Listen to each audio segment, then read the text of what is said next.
নমস্কার, সালাম জানিয়ে কয়েকটা কথা আমি আজকে ফেসবুকে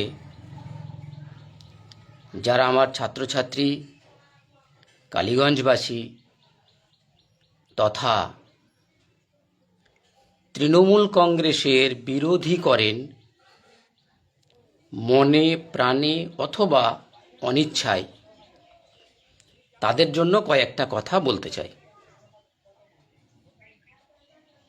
আজকে তৃণমূল কংগ্রেস মুসলিমদেরকে ব্যবহার করছে, আপনারা সবাই জানেন।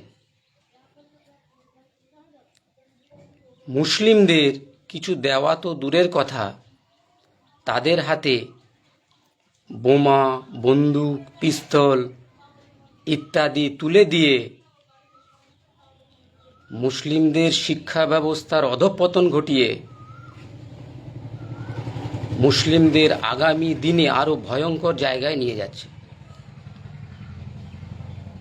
যারা লাইনে আছেন, অনলাইনে, তাদের কাছে আন্তরিকভাবে অনুরোধ করব,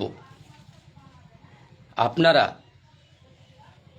এই সরকারটার বিরোধিতা করুন। কেন করবেন?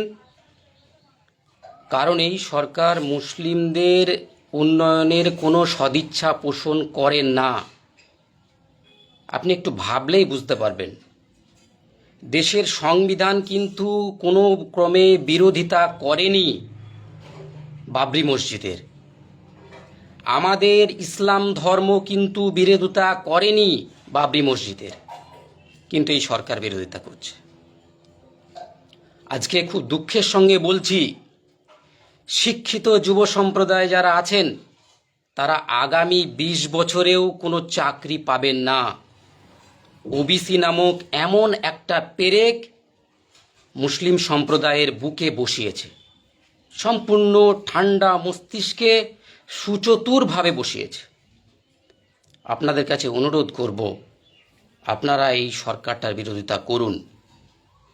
আজকে বাবরি মসজিদটা হচ্ছে, সেখানে হাজার হাজার মানুষ করে খাচ্ছে, অর্থনৈতিক মোবিলিটি হচ্ছে,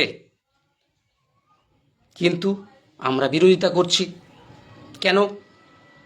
পাশেই তো সরকার হাজার হাজার একর সম্পত্তি দখল করে রেখেছে, সেখানে শিল্প করুক। মুসলিম অধ্যুষিত মুর্শিদাবাদ জেলায় হাজার হাজার মানুষের কাজ দেওয়ার ক্ষমতা রাখে না লয়, ইচ্ছে করেই করে না। আপনারা একটু ভাবুন, দেখুন, যদি ওখানে শিল্প হয়, রেজিনগর শিল্প তালুকে, সেখানে আমি আপনি হাজার হাজার মানুষ কাজ করব, বিশেষ করে মুসলিম এলাকা কাজ করবে। তাহলে তারা বাইরে যাবে না, তারা পিটানি খাবে না, মরবে না, সেটা নিয়ে রাজনীতি হবে না। এরকম হাজারো উদাহরণ আমি দিতে পারি। আপনারা, অনুরোধ করব আপনাদের কাছে, আপনারা এই ভিডিওটা একটু ছড়িয়ে দিন জনমানসে, এবং আপনারা নিজেরাও সচেতন হন এবং এই সরকারের সর্বাত্মক বিরোধিতা করুন। এই সরকারকে টিকিয়ে রাখার দায়িত্ব, অনুরোধ করে বলছি, শুধুমাত্র তৃণমূল কংগ্রেসের মুসলিমদের নয়, হাজার হাজার কোটি টাকা খরচ করে যারা মন্দির করছে, দুর্গাঙ্গন করছে, তাদের কেন থাকবে না অবদান? তারা করুক। হিন্দু এলাকাগুলোয়, মুসলিম এলাকাগুলোয় মুসলিমদেরকে ভোট দিন এবং জেতান। আমার ছোট্ট অনুরোধ এ বলে শেষ করছি। নমস্কার, সকলে ভালো থাকবেন।